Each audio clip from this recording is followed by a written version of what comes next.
안녕하세요. 반갑습니다. 네, 반갑습니다. 오늘은 제가 조선 미술사를 들고 왔습니다. 사실 이 부분은 제가 많이 약한 부분인데, 이제 이런 부분도 알아야 되지 않을까 하는 공부하는 마음으로 준비를 해봤습니다. 같이 조선 미술사 같이 들여다볼 텐데요. 이 조선 미술사도 사실 범위가 굉장히 많더라고요. 그래서 오늘은 아주 좁게 초상화와 자화상을 가지고 이야기를 나눠볼 겁니다. 그리고 좀 이따가 2탄도 제가 좀 한번 준비를 해볼까 합니다. 자, 오늘은 조선의 미술이 간직한 진짜 아름다움에 대해서 같이 이야기 나눠보도록 하겠습니다. 우선 초상화 이야기를 해볼 텐데요. 혹시 이렇게 놀이공원 이런 데 가면 캐리커처를 그려주는 사람들이 있죠? 혹시 그려보셨는가요? 네. 그려보셨어요? 그 결과가 어떻게 나오셨는가요? 비슷하게요? 느낌이 어떠셨어요? 역시 머리 자른 게 확실히 보관이 특징을 잘 살려서 그려주셨나 보네요. 네. 저도 그런 걸 보면서 한번 그려보고 싶다 이런 생각은 했는데, 이렇게 거기 앉아서 남들이 지나가는데 거기 앉아있자니 그것도 좀 부끄럽고요. 그리고 또 한참 앉아있어야 될 것 같은 그런 좀 부담감도 들더라고요. 그래서 그려보지 못했는데, 이걸 만약에 제가 그린다면 제 커리컬처가 어떻게 나올까 좀 이쁘게 나왔으면, 아니면 제가 가지고 있는 특징을 좀 좋게 긍정적으로 잘 살려서 이렇게 좀 묘사를 해줬으면, 이런 기대가 있을 겁니다. 초상화라는 게 그런 것 같아요. 자신의 모습을 그리는 것인 만큼 그 초상화에 대한 기대가 있을 겁니다. 그리고 그 초상화를 그리게 이제 맡기면서 자신의 모습을 온전히 기록으로 남기는 거기 때문에 자신의 원래 모습보다는 훨씬 아름다운 모습으로, 훨씬 더 멋있는 모습으로 남겨지지 않을까 하는 게 우리 초상화라는 그림의 특징인 것 같습니다. 자, 그럼 우리 역사 속의 초상화들은 어떤 모습이고, 그런 초상화들 속에서 조선의 모습은 어떤지 한번 들여다보겠는데요. 여기에 나와 있는 헨리 8세, 영국의 왕입니다. 네, 이 헨리 8세 그러면 여성 편력으로 굉장히 유명한 사람이에요. 공식적으로 부인이 6명 있었습니다. 앞에서도 부인 이야기를 좀 했나 보대요. 네, 여기에 나와 있는 여기 클리브스 앤이라는 이 이제 부인은 헨리 8세의 4번째 부인입니다. 근데 헨리 8세가 이 4번째 부인을 맞아들일 때 헨리 8세가 여성 편력을 자랑하는 그런 왕이었기 때문에 얼굴을 보지 않을 수 없죠.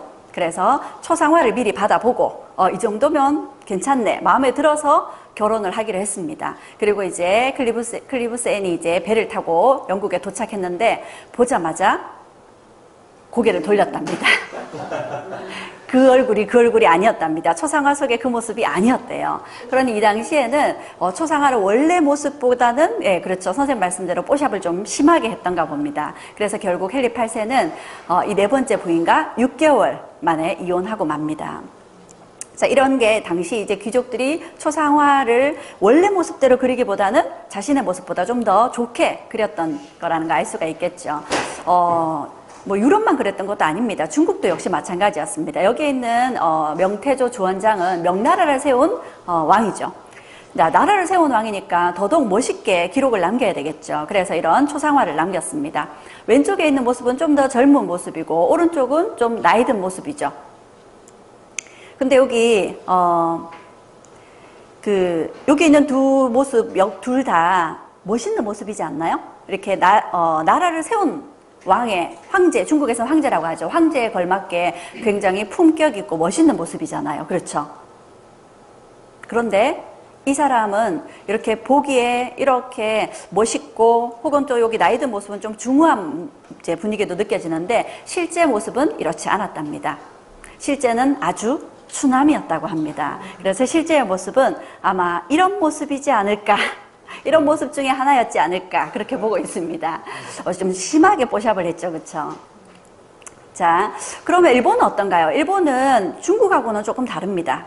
하지만 일본 역시도 일본은 기본적으로는 이제 원래 모습 그대로 이렇게 묘사를 하려고 합니다. 여기에 있는 도쿠가와 이에야스는 임진왜란 이후에 이제 권력을 잡고 일본의 에도 막부를 열었던 인물인데, 원래 풍채가 굉장히 좋았다고 합니다. 그래서 그 풍채 그대로 이렇게 초상화가 그려졌죠.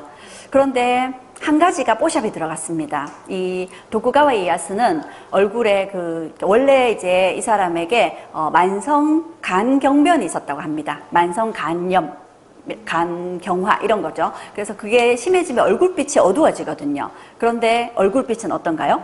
환하죠. 네. 그래서 얼굴만큼은 이렇게 좀 밝게 이제 그리게끔 했던 그런 모습을 엿볼 수 있습니다.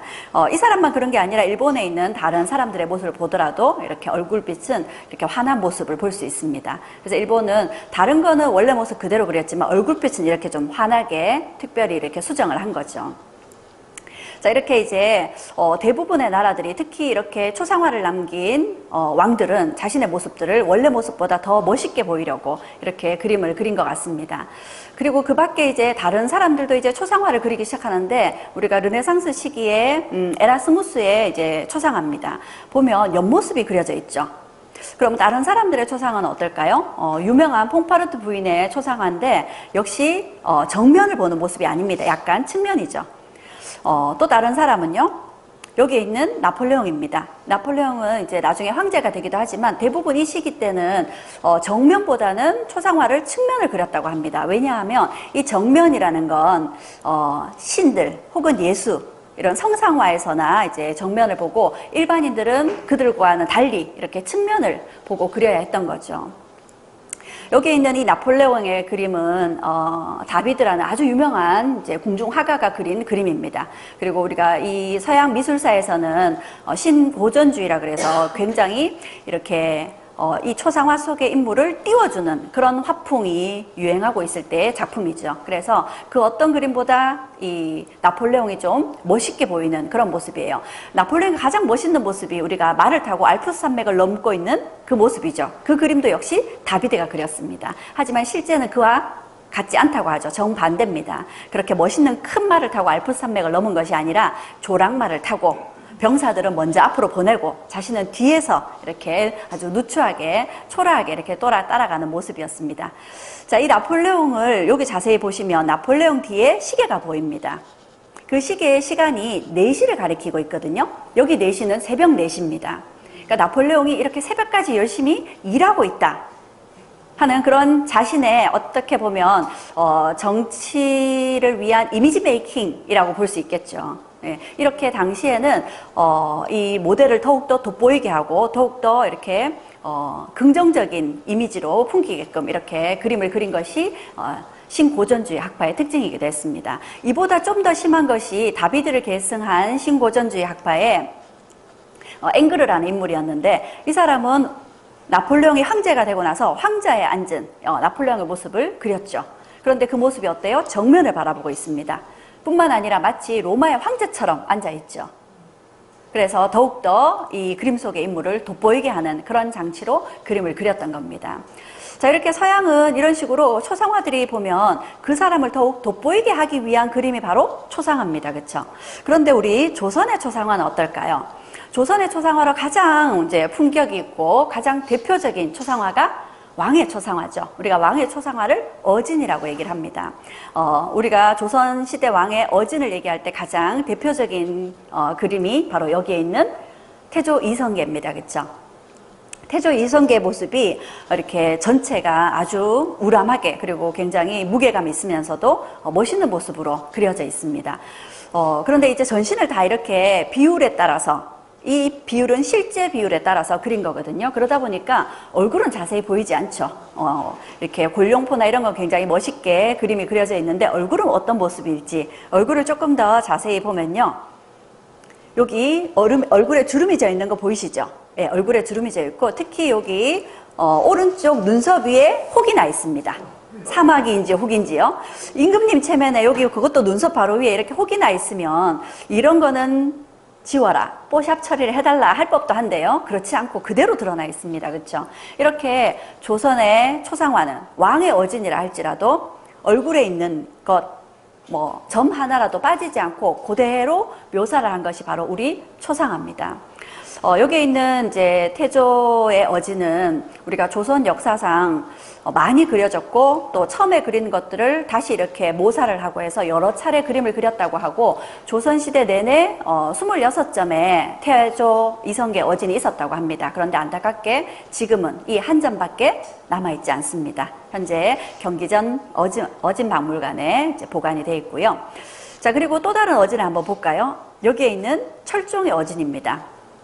그런데 그림이 어떤가요? 그림이 탔죠? 네. 어진이, 조선시대 왕들의 어진이 꽤 많이 있었다고 합니다. 그런데 한국전쟁 때, 이 어진들을 안전하게 보관을 해야 됐기 때문에 한국전쟁 중에 부산으로 옮겨서 이렇게 보관을 해두고 있었습니다. 그런데 어진을 보관하고 있던 창고에 불이 나버린 거죠. 그래서 상당히 많은 어진들이 불에 타버렸고, 여기에 있는 철종의 어진은 이렇게 반 가까이 불에 탄 채 이렇게 남겨졌습니다. 여기에 있는 철종의 모습을 보면 왕의 골룡포를 입은 것이 아니라 군복을, 왕이 입는 군복을 입으셨죠. 그러면 얼굴도 어떻게 그려야 됐을까요? 이렇게 이 옷에 맞게끔 더욱더 멋있게 보이게끔 그림을 그려야 맞겠죠. 그게 잘 어울리겠죠. 그럼 이 철종의 얼굴은 어떤 모습인지 한번 볼까요? 어디 이상한 점 못 발견하셨는가요? 멋있었어요? 잘생겼나요? 그렇죠. 눈동자가 이상하죠. 우리가 이런 거를 사팔뜨기의 고운 말로 사시라고, 교양 있는 말로 사시라고 얘기를 하죠. 철종 임금님 사시셨습니다. 그런데 왕의 사시도 이렇게 있는 그대로 드러내는 것이 바로 우리 왕의 어진이었던 거죠. 자, 또 다른 어진 한번 볼까요? 지금 남겨져 있는 어진으로는 태조 이성계의 어진과 함께 온전하게 이렇게 남겨진 어진이 이 영조의 어진뿐입니다. 단 2점뿐이에요. 왕의 모습으로 그려놓은 어진으로서는요. 여기 있는 영조의 어진인데, 영조의 어진은 이렇게 제가 지금 상반신만 나와 있으니까 옷차림도 굉장히 상세하게 묘사가 되어 있고 얼굴도 자세히 묘사가 되어 있는 거 보이시죠? 당시의 어진은 비단에다 그림을 그렸습니다. 그럼 유럽은 그림을 어떤 데다 그렸을까요? 유럽은 중세에는 나무판 위에 그림을 그리기도 했습니다. 그리고 이제 르네상스 오면서, 근대에 들어오고 르네상스 들어오면서 우리가 유화라는 걸 만들게 되었고, 이 유화는 캔버스 위에 이제 유화로 그림을 그리게 된 거죠. 그럼 우리가 유화라는 그림, 유화 물감은 덧칠을 하는 게 유화 물감입니다. 그렇죠? 그래서 이렇게 덧칠을 통해서 주로 명암을 가지고 좀 더 입체적으로 그림을 보이게끔 그렇게 그리는 것이 르네상스 그림의 특징이에요. 근데 우리는 비단의 그림을 그립니다. 비단의 그림을 그리면서 특히 이 왕의 이 그림은 비단의 그림을 그리면서 비단의 뒷면에 물감을 칠합니다. 그러면 비단을 사이에 두고 이 물감이 앞으로 배어 나오겠죠. 뒤에서 물감을 입히면 그 물감이 앞으로 배어 나옵니다. 어떤 모습으로요? 뒤에는 이렇게 물감을 칠하는 겁니다. 그러면 앞면이 이렇게 이제 뒤에서 물감을 칠하면 앞면이 이렇게 물감이 올라와요. 그러면 앞면에서 이제 붓을 가지고 이런 부분들을 아주 세밀하게 묘사를 하는 거죠. 그러면 앞면에서만 그림을 덧칠하는 게 아니라 뒤에서 물감이 배어 나오게 하고 앞면에서는 간단하게 테두리나 세밀한 그런 묘사를 하게 되는 거죠. 그래서 얼굴 역시도 앞면에서 이렇게 세밀하게 묘사를 했던 겁니다. 이게 배채법이라 그래서 제가 예전에 고려 불화할 때도 그런 기법이 쓰였다고 설명을 드렸었는데 우리만의 아주 독특한 그림을 그리는 기법입니다. 자, 그래서 더더욱 이렇게 완벽에 가까운 그림이 그려질 수 있었던 거죠. 자, 왕의 그림은 이렇고요. 그러면 일반인들의 초상화는 또 어떨지 한번 들여다보겠는데, 일반인들의, 우리가 우리나라 옛날 사람들의 초상화를 보면 수염 한 올 한 올도 정말 헤아리어서 그린 것처럼 이렇게 사실에 가깝게 그림을 그리잖아요. 당시에 예전에는 우리가 초상화를 그릴 때는 원래 모습하고 똑같이 그려야 된다 하는 그런 원칙이나 기준이 있었다고 합니다. 그래서 그런 이제 원칙을 문헌에서 찾아보면 성종실록에 사람이 그 부모의 초상화를 그림에 있어서 토로라기 하나라도 닮지 않으면 그건 부모가 아니다. 이 수염의 털 하나라도 실제와 같지 않으면 그 그림 속의 사람은 그 사람이 아니다 해서 초상화로 인정을 안 해줄 정도로 그 기준이 아주 이제 명확하고 굉장히 좀 이렇게 기준이 되게 엄밀했다 이렇게 볼 수 있겠죠. 일반인의 초상화 중에서 가장 이제 좀 대접받는 초상화 중에 하나가 여기에 있는 송시열의 초상화입니다. 국보로 지정이 되어 있고요. 송시열은 우리가 역사 속의 조선 후기 서인의 거두입니다. 당시에 가장 학문이 깊고 또 존경받는 그런 이제 인물이셨죠. 그러니 이 초상화도 어떤 모습인가요? 어떤 느낌이 풍겨지시나요? 무게감이 느껴지시고요. 또요. 굉장히 좀 마음이 너그러운 분이신 것 같기도 하고요. 학식이 굉장히 풍부하신 높으신 분일 것 같은 느낌이 또 듭니다. 그렇죠? 우리가 이런 초상화를 그릴 때는 첫 번째는 그 사람하고 똑같이 그려야 되겠죠. 그런데 조선시대 초상화는 그뿐만 아니라 그 사람의 외면을 똑같이 그리면서 그 사람의 내면도 드러나게끔 그렇게 그려야 된다 했답니다. 그러면서 외면을 똑같이 그리면 그 속에서 내면도 우러나게끔 돼 있다. 그래서 더더욱 외면을 똑같이 그리려고 그 사람의 내면까지 드러나 보일 정도로 아주 철저하게 외면을 똑같이 그리려고 했다고 합니다. 그래서 우리가 이 송시열의 모습, 초상화를 보면 실제로 송시열 선생이 어떻게 생기셨을지도 알 뿐더러 실제로 어떤 분이셨을까도 짐작해 볼 수 있는 거죠. 자, 이 송시열 선생 굉장히 무게감 있고 학식이 높게 그렇게 느껴지게끔 그림을 그렸는데요. 좀 더 얼굴을 클로즈해서 보면 이분도 역시 얼굴이 주름이 자글자글한 실제 모습 그대로임을 우리가 확인할 수 있습니다. 그래서 이런 수염 한 올 한 올도 물론이지만 이 피부에 있는 주름 하나하나 눈이 패인 것까지 이렇게 아주 세밀하게 묘사한 모습을 볼 수 있죠. 자, 또 다른 초상화도 한번 보겠는데 여기에 있는 이분은 추사 김정희 선생님이십니다. 우리가 추사 김정희 선생님의 추사체를 보면 글씨가 굉장히 힘 있습니다. 그렇게 멋있는 힘 있는 글씨를 쓰신 분이시니 이분의 외모도 굉장히 뭔가 우람할 것 같고 힘이 있을 것 같고 그런 게 느껴질 것 같은데 이분의 모습을 좀 더 자세히 보면 굉장히 귀엽습니다. 그렇죠? 네, 저는 추사 김정희 선생이 이렇게 생기셨을 거라고 생각지 못했는데 제가 몇 달 전에 조선 부부들의 사랑 이야기를 강연으로 하면서 추사 김정희 선생의 사례도 소개를 했었거든요. 추사 김정희 선생이 이제 부인과 편지를 주고받았는데 부인이 편지를 보내지 않는다고 삐졌던 그런 모습을 보인 적이 있으셨어요. 그런 이분의 일화와 연결 지어보면 이런 모습도 매치가 잘 되네 이런 생각이 듭니다. 근데 이 추사 김정희 선생의 우리는 지금 이 웃는 눈에 지금 초점이 가 있어서 그런데요. 요 코 옆으로 볼을 한번 보시면 어떤가요? 네, 이게 주근깨라기보다는 조금 패인 것 같기도 하고요. 네. 천연두로 인한 이 마마 자국입니다. 마마 자국도 있는 그대로 드러낸 그런 모습을 볼 수 있겠죠. 여기 있는 최재공은 정조 때 재상을 역임한 분입니다. 그렇죠? 정조의 개혁 정치를 옆에서 아래에서 든든하게 뒷받침해줬던 최고의 재상이었죠. 우리가 세종 때 재상 황희정 승이 계셨다면 이제 정조 때는 최재공이 계셨기에 그런 이제 정조의 전성기가 있을 수 있었겠죠. 이 최재공 선생의 이 초상도요. 조금 더 자세히 보면요. 눈이 사시셨습니다. 네, 그래서 그런 모습이 그대로 드러나 있습니다.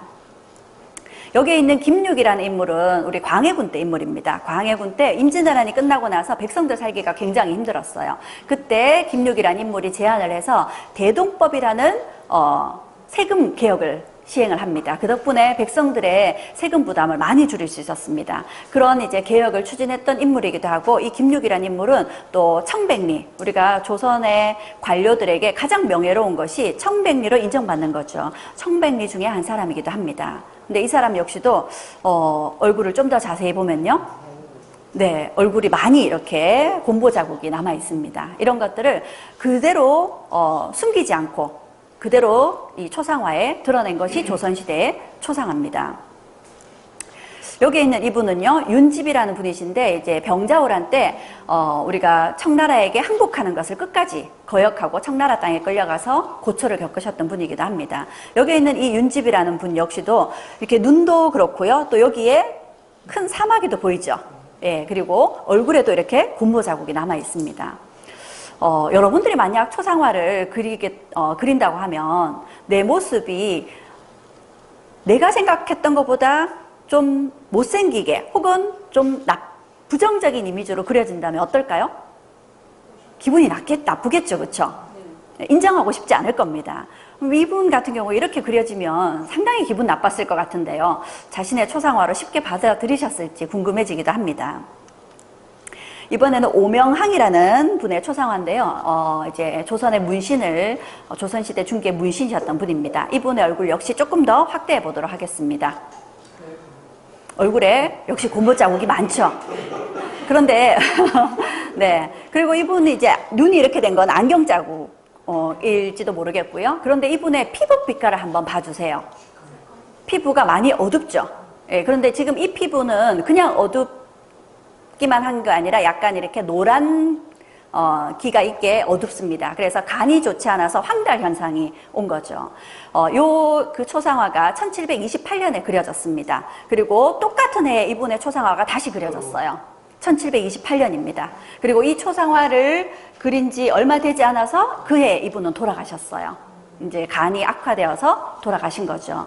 여기에 있는 이 그림은 일본의 델리 대학이 소장하고 있는데 같은 해에 이렇게 얼굴색이 이렇게 바뀜으로 인해서 이분의 건강 상태가 급격히 악화되었음을 볼 수 있습니다. 그래서 우리가 조선시대의 초상화는 들여다보면 그 사람의 모습을 정말 100% 있는 그대로 묘사하려고 애를 썼기 때문에 그 초상화를 보면 그 사람이 어떤 병을 앓고 있었는지, 그 사람의 피부에 어떤 이제 흉터가 있었는지 이런 것까지 하나하나 다 들여다볼 수 있는 게 조선시대 초상화입니다. 자, 이렇게 조선시대 화가들이 그린 조선의 선비들의 이런 초상화들을 살펴봤는데요. 여기에 있는 그 한국인만 모르는 다른 대한민국이다 라는 이름으로 책을 내신 분이 계십니다. 하버드대 출신이신데 임마누엘이라는 이름을 갖고 계신 분이신데 이분의 한국 이름이 계십니다. 이만열이라는 이름을 갖고 계세요. 그만큼 한국에 대한 애정이 많으신 분이다라는 거 이렇게 느낌이 오시죠. 이분은 한국뿐만 아니라 중국, 일본, 이 동아시아에 굉장히 관심이 많으신 분이시고 특히 그 중에서도 한국에 관심이 많으신 분이세요. 그래서 한국이라는 나라에 굉장히 많은 매력을 느꼈고 이 지금의 한국을 있게 한 한국의 정통성은, 정체성은 어디서 찾을 수 있을까? 그런 고민을 했답니다. 그래서 한국의 정체성을 어디서 찾을 수 있을까를 고민하던 중에 이분이 우리나라의 초상화를 연구하기 시작했어요. 그래서 약 500점이 넘는 초상화들을 확인해 봤습니다. 초상화 519점을 확인해 봤더니 그 중에 약 90점만 피부가 정상적으로 아주 이렇게 흉터 없이 이렇게 그려졌더라는 거죠. 그게 약 17.3%였습니다. 굉장히 극소수만이 이렇게 피부가 괜찮은 모습이었고 나머지라 그러면 약 82%가 피부에 이렇게 흉터 그리고 이제 전염병으로 인한 자국들 그리고 피부색 이런 것들 몸에 있는 병이 그대로 드러나게끔 그렇게 묘사가 돼 있었던 거죠. 자, 이런 모습을 보면서 이분은 조선 사람들은 이렇게 초상화를 있는 그대로의 모습으로 그렸구나.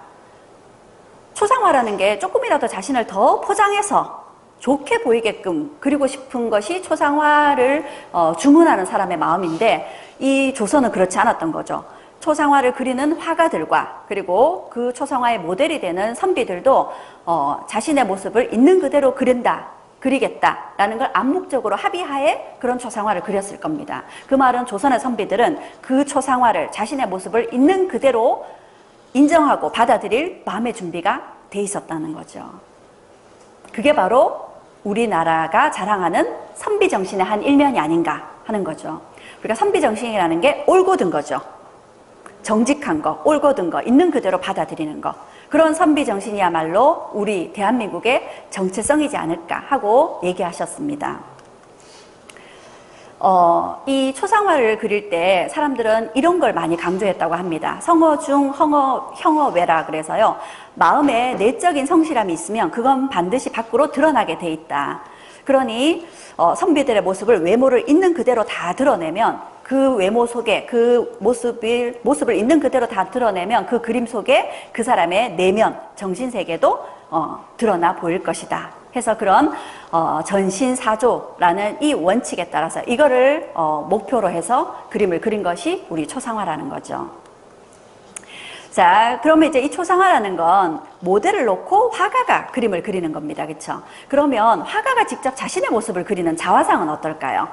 자, 이 자화상으로 제일 유명한 화가 중에 한 사람이 네덜란드 출신의 렘브란트죠. 렘브란트는 자신의 자화상만 약 100점 정도 남겼다고 합니다.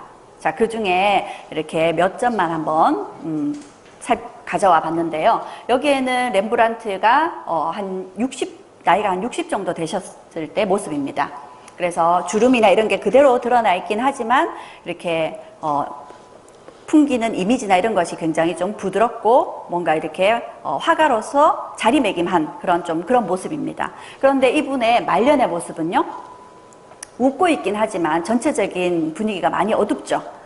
그러면서 뭔가 이때는 좀 자신만만하고 여유 있는 모습이었다면 이때는 좀 초라하고 좀 외롭게까지 느껴지는 그런 모습입니다. 실제로 노년에 이분은 좀 힘들게 사셨고 그런 이제 좀 외롭게 지내시다 돌아가셨다고 하거든요. 그런 게 이 그림에 그대로 묻어납니다. 하지만 이 그림에서 유화로 그렸기 때문에 주름 하나하나 이런 것들을 또 수염 하나하나 이런 걸 제대로 우리 초상화처럼 묘사하기는 쉽지 않았을 겁니다. 그래서 서양에서는 이렇게 초상화를 그릴 때 한쪽에서 빛을 쏘게 함으로 인해서 얼굴은 좀 이제 드러나 보이고 싶은 부분은 빛에 의해서 조명을 받아서 좀 드러나게끔 하고요. 나머지 부분은 이제 어둡게, 그러니까 명암을 사용해서 이제 어둡게 장치를 함으로 인해서 좀 이 사람의 모습을 조금 더 이렇게 드러나 보이게끔 그렇게 초상화를 그린 게 아닌가 싶습니다. 그러면 이런 이제 서양의 초상화를 살펴보면 주로 유화로 그림을 그렸기 때문에 유화는 덧칠을 함으로 인해서 명암을 표현하기는 쉽지만 수염 한 올 한 올, 머리카락 하나하나 이렇게 세밀한 표현은 쉽지 않습니다. 그리고 서양의 초상화는 이렇게 전신을 보여주는 정면을 바라보는 초상화는 주로 신들에게만 그런 그림이 허용이 돼 있었죠. 그러다 보니까 대부분 측면을 이제 그림을 그렸습니다. 그런데 여기에 있는 이 사람, 듀러라는 사람인데요. 이 사람은 독일의 화가입니다. 이 사람은 그런 서양의 초상화에 반기를 든 거예요.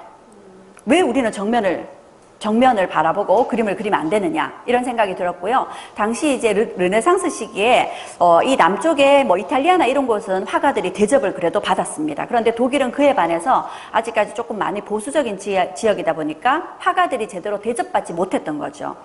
그런 데 대한 불만으로 듀러는 자신은 지금 이 근대의 다른 이탈리아에 있는 르네상스에 있는 그 화가들처럼 자신 역시도 뛰어난 재능을 가진 화가이고 자신은 화가인 만큼 자신의 모습을 자기가 그리고 싶은 대로 자기 개성껏 그리고 싶다.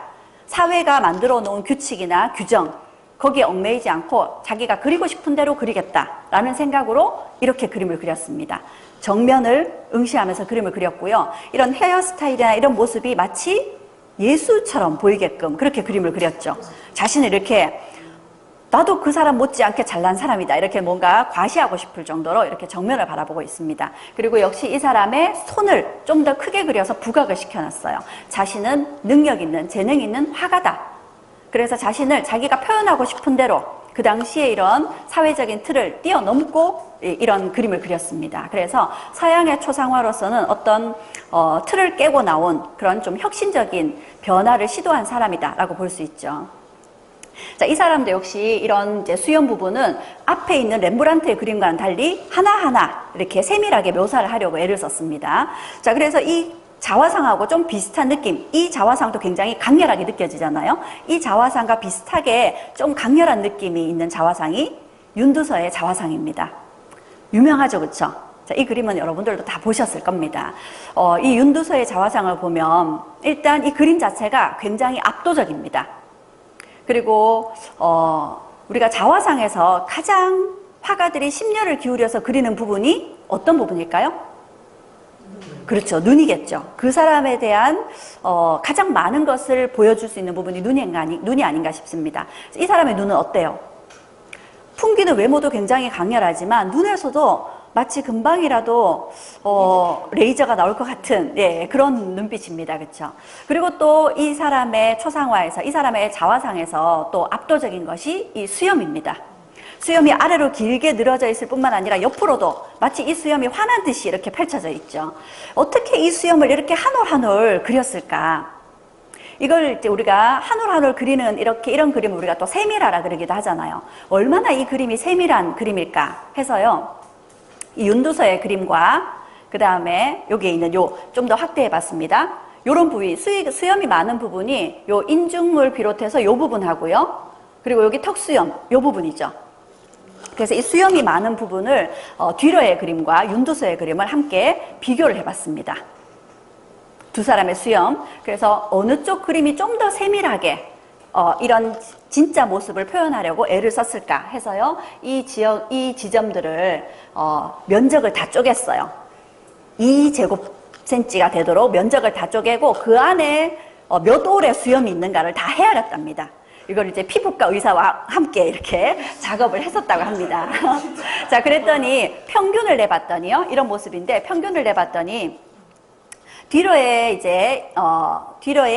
2제곱센치 면적 안에 수염이 평균 15개라 그러고요. 그리고 이 윤두서에는 26개라고 합니다. 그러니 우리 그림이 서양의 그림보다 훨씬 더 세밀하게 그림을 그렸다는 게 확인이 되죠. 그리고 이 수염을 한 올 한 올 이렇게 그리려면 이게 쉽지 않을 거거든요. 이걸 어떻게 그렸을까? 그래서 지난번에 예전에 역사 스페셜에서 그런 게 나왔었는데 이 역사 스페셜에서는 일반 이 수염도 굵기가 다 다를 거잖아요. 그리고 이제 이 수염이 다 드러나게 일부 수염들은 굵게 묘사가 돼야 될 텐데 그런 걸 붓으로 표현할 수 있을까? 게다가 이 수염은 굉장히 굵고 힘이 있어 보이잖아요. 그래서 이 수염을 표현하기 위해서 추측컨대 붓을 쥐의 수염으로 붓을 만들어서 이렇게 사람의 수염을 한 올 한 올 그렸지 않을까. 빳빳할 테니까요. 그렇게 빳빳한 쥐 수염으로 가늘게 붓을 만들어서 이 수염을 하나하나 그렸지 않을까. 그렇게 보고 있습니다. 다시 윤두서의 그림을 다시 한번 돌아와 보면요. 이 윤두서의 그림 지금 여기서는 잘 드러날지 모르겠는데요. 여기 이렇게 주름이 져 있는 거 보이시나요? 보이시죠? 왜 이런 주름이 남아 있을까요? 종이에? 그렇죠. 뚜루루루 말아서 접혔던 자국입니다. 이 윤두서라는 사람은 우리 어부사시사의 윤선도라고 들어보셨죠? 예, 그 굉장히 명망 있는 가문의 인물이고 굉장히 뛰어난 인물인데 이 윤선도의 증손주입니다. 그리고 또 우리가 잘 알고 있는 정약용 선생의 외조부십니다. 굉장히 명망 있는 가문 출신이었는데 안타깝게 이분이 활동하던 시기에는 이분은 남인 출신이셨고 권력은 정권은 서인들이 잡고 있었어요. 그래서 이분은 출중한 능력을 갖고 있었지만 자신의 능력을 펼칠 수가 없었던 거죠. 그러니 이제 그런 능력은 있는데 이 능력을 세상을 위해서 써야 되는데 그런 걸 쓸 기회가 없는 거죠. 그러니 그런 울분들을 그림을 그리면서 시를 쓰면서 글을 쓰면서 이렇게 달랜 거죠. 그리고는 노년에 고민을 하던 끝에 자신의 자화상을 스스로 그리겠다고 한 건가 봅니다. 그런데 이렇게 이제 주름이 이렇게 지어져 있는 걸 보면 뚜루루루 말아서 놔뒀다가 또 펼쳐서 그림을 그렸다가 또 말아서 놔뒀다가 또 그림을 그렸다가 이거를 몇 년에 걸쳐서 하지 않았을까. 그만큼 자신의 자화상은 사실 화가들이 초상화를 그릴 때도 그 사람의 모습을 하나라도 놓치지 않으려고 있는 그대로 그리죠. 그러면서 그 사람의 내면까지 담으려고 합니다. 그런데 자기의 그림을, 자기 자신을 화가가 직접 그린다고 한번 생각해 보세요. 그러면 자신의 외모뿐만 아니라 자신이 가지고 있는 생각, 자신의 마음속에 있는 울분들, 자신의 삶, 어떻게 살았는지 이런 것까지 그대로 이 그림에 나타내려고 하겠죠. 그러니 윤두서가 이 그림을 그리다가 화가 나서 집어던지고 또 그리다가 또 집어던지고 또 그리다가 또 처박아 놓고 아주 이렇게 자신을 달래면서 때로는 화를 내면서 그렇게 자신의 한평생을 돌아보면서 심려를 다해서 이 그림을 그린 것이 아닌가. 그래서 어쩌면 이 그림이 우리에게 더 강렬하게 다가오는 게 아닌가 싶습니다. 무엇 때문인지 모르겠지만 이 그림 속에 이 윤두서라는 인물의 생애의 절망과 분노와 이런 것들이 좀 그대로 느껴지는 것 같잖아요. 그리고 이 그림이 좀 더 또 강렬한 것이 지금 얼굴만 드러나 있죠. 몸이 드러나 있지 않습니다. 그래서 어떤 사람들은 이 작품이 미완성작이 아닌가 혹은 이렇게 시간이 지나오면서 이 그림들이 옅어진 것이 아닌가. 뭐 그렇게 보기도 합니다. 그런데 국립중앙박물관과 또 여러 이제 단체에서 여러 가지 실험을 해봤답니다. X선 촬영도 해보고 적외선 촬영도 해보고 뭐 무슨 이제 온갖 이렇게 첨단 기기를 다 동원해서 촬영을 해봤더니 제가 사진을 찍지 못했는데 에구 이렇게 옷이 이렇게 이제 이 동전과 함께 옷이 이렇게 입고 있는 모습이 확인이 됐어요. 그래서 아마 표구를 하면서 그 부분이 좀 옅어졌는 건지 그거는 이제 이 그림을 손보게 될 때 확인할 수 있을 거라고 합니다. 그리고 이렇게 그래서 실제로는 얼굴만 이렇게 동뜬 이런 모습이 아니라 이렇게 상반신을 다 그린 그런 모습으로 보면 될 것 같습니다. 자, 이렇게 윤두서의 자화상을 살펴봤고요. 이 윤두서라는 사람은 그림을 굉장히 물론 잘 그렸겠죠. 특히 말 그림을 굉장히 잘 그리고 좋아했답니다. 그래서 이 말 그림을 그리기 전에도 항상 말들이 있는 옆에서 눌러 앉아서 기다리고 있다가 말을 충분히 다 관찰을 하고 이쯤 되면 내가 다 알았다 싶을 때서야 붓을 들었다고 합니다. 그렇게 완벽주의를 추구했던 사람이 윤두서였죠. 그리고 나중에는 이렇게 일반 백성들의 모습도 그림을 그렸습니다. 우리가 이런 백성들의 일상을 그린 모습을 이런 그림을 풍속화라고 얘기를 하죠. 그래서 어떻게 보면 우리가 김홍도나 신윤복이 풍속화를 이제 그리기 시작한 사람들이 아닐까. 그런데 사실은 훨씬 더 이전에 이 풍속화의 길을 연 사람은 바로 이 윤두서이기도 했었습니다. 이렇게 자신이 젊었을 때는 자신이 세상을 위해서 나아가지 못하는 걸 절망했지만 이제 나중에 노년이 들어서는 이렇게 백성들의 삶을 이제 볼 수 있는 그런 좀 여유가 생긴 것 같습니다. 여기에 있는 이 인물은 김홍도입니다. 김홍도에 대해서는 제가 다음에 기회가 되면 김홍도의 풍속화 속에 담겨 있는 그런 재미있는 이야기와 비밀들을 한번 같이 이야기 나눠보고 싶은데요. 여기에 있는 김홍도의 자화상을 들여다보면 이 단원기에 적혀있는 내용에 따르면 얼굴이 청수하고 정신이 깨끗하여 보는 사람들은 모두 고상하고 세속을 초월하여 아무 데서나 볼 수 있는 그런 평범한 사람이 아님을 다 알 수 있었다고 합니다. 뭔가 젊어서부터 비범함이 보였던 거죠. 실제로 김홍도는 일찍부터 출세했습니다. 도화서에 취직을 해서 도화서에서도 능력을 인정받았고 특히 정조의 이제 파격적인 지원하에 이렇게 자신의 능력을 마음껏 펼칠 수 있었던 사람이 김홍도입니다. 그런데 김홍도의 나이 들어서의 자신의 모습을 그린 이거는 자화상이라고 할 수는 좀 없을지 모르겠지만 김홍도 자신을 그린 그림입니다. 어떤 게 느껴지나요? 뭐 좀 산만하다 이런 생각이 드실 수도 있겠지만 굉장히 여유로운 한가한 이런 이제 느껴지죠. 여기에 보면 글이 적혀 있었는데 이 글을 보면 종이로 창을 내고 흙으로 벽을 발라 한평생 베옷을 입어도 그 속에서 노래하고 읊조리리. 그러니까 아주 보잘것없는 초라한 집이라도 또 베옷을 입었다는 말은 이제 관직에 있지 않고 그냥 이제 평민으로 일반인처럼 살면서 출세하지 못해도 자신은 자기가 이렇게 누릴 수 있는 자기가 이제 시간을 보낼 수 있는 집에서 자기가 좋아하는 그림을 그리고 자기가 좋아하는 음악을 연주하고 자기가 좋아하는 글을 쓰면서 사는 것만으로도 행복하다는 거죠. 그래서 은퇴 후에 이런 그 자신을 잘 들여다보고 자신이 정말 행복할 때가 언젠지 들여다보고 그 삶에 만족하는 그런 김홍도의 모습을 이 자화상에서 볼 수 있는 것 같습니다. 마지막으로 소개시켜드리고 싶은 인물인데요.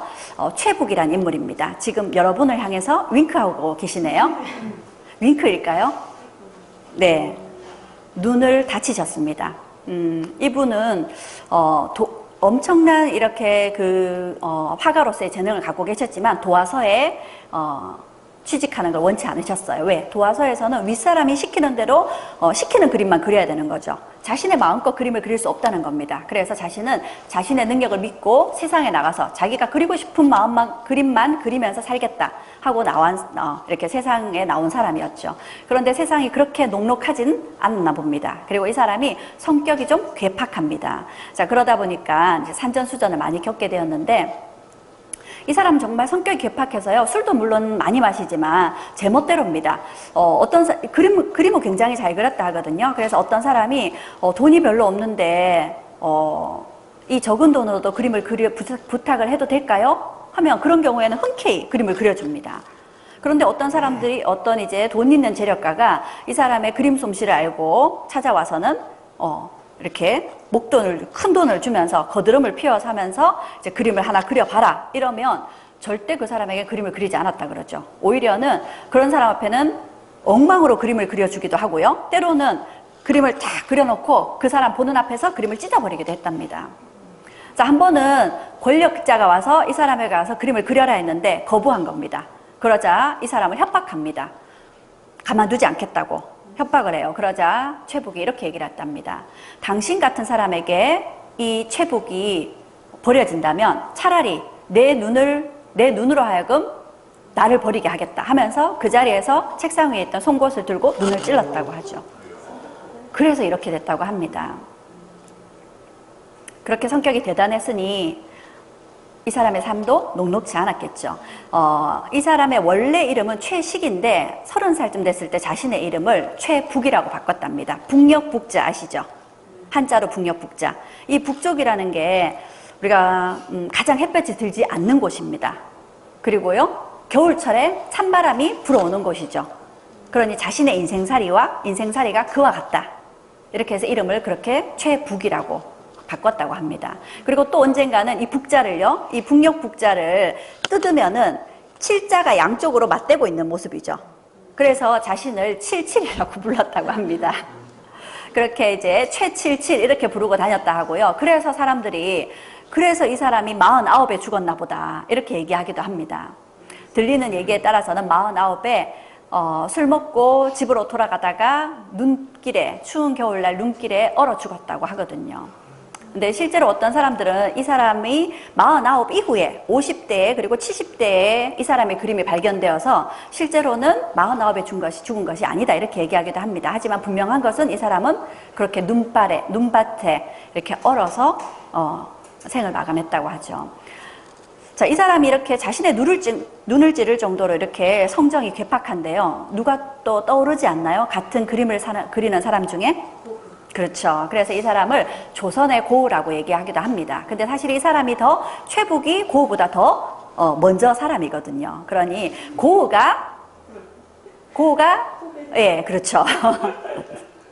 자, 이게 바로 최북의 작품들입니다. 아주 세밀한 묘사법을 보여주고 있습니다. 그리고 여기에 보면 이렇게 매서운 바람이 부는 그런 추운 겨울철에 집으로 돌아가고 있는 자신의 모습 같은 그런 쓸쓸한 모습이 보여지는데요. 여기에 있는 이 그림들, 여기에 나무들이 보니까 나무들이 굉장히 좀 힘이 있으면서 날카롭죠. 요거는 붓으로 그린 것이 아니라 손이나 손톱으로 다 그렸다고 합니다. 그래서 이런 기법을 사용하는 것도 굉장히 좀 신선한 것 같고요. 그리고 이 그림도 굉장히 유명한 그림인데 뭔가 좀 자신의 삶 같은 이렇게 천하절경의 경치에 이렇게 물도 떨어지는데 사람은 아무도 없습니다. 이런 외로운 이제 자신의 삶과 같은 그런 작품들을 남겨뒀습니다. 자, 이렇게 조선시대 그 초상화와 그리고 조선시대 화가들이 직접 자신의 모습을 그린 자화상까지 같이 살펴봤는데요. 우리가 미술이라는 건 아름다움을 추구하는 그런 활동입니다. 그렇죠? 그런데 우리가 지금 조선의 초상화와 자화상을 보니까 절대 이 그림을 아름답게 이렇게 우리가 생각하는 좋아 보이게끔 더 아름다워 보이게끔 이렇게 그림을 그린 것은 아닌 것 같습니다. 오히려 초상화를 통해서 그 사람의 외모뿐만 아니라 내면까지 드러날 수 있게끔 심혈을 기울여서 그림을 그렸고요. 자화상의 경우에는 화가가 직접 자신의 내면을 깊이 들여다보면서 자신의 모든 것을 이 그림 속에 담으려고 애쓴 그런 모습들을 볼 수 있는데 진짜 아름다움이라는 건 이 조선의 초상화와 자화상을 보고 생각을 해본다면 진짜 아름다움이란 것은 그대로의 자신을 다 보여줄 수 있는 그런 용기 그리고 자신을 깊이 들여다볼 수 있는 진짜 자신의 모습과 마주할 수 있는 그런 용기가 아름다움이 아닐까 하는 생각을 해봤습니다. 감사합니다.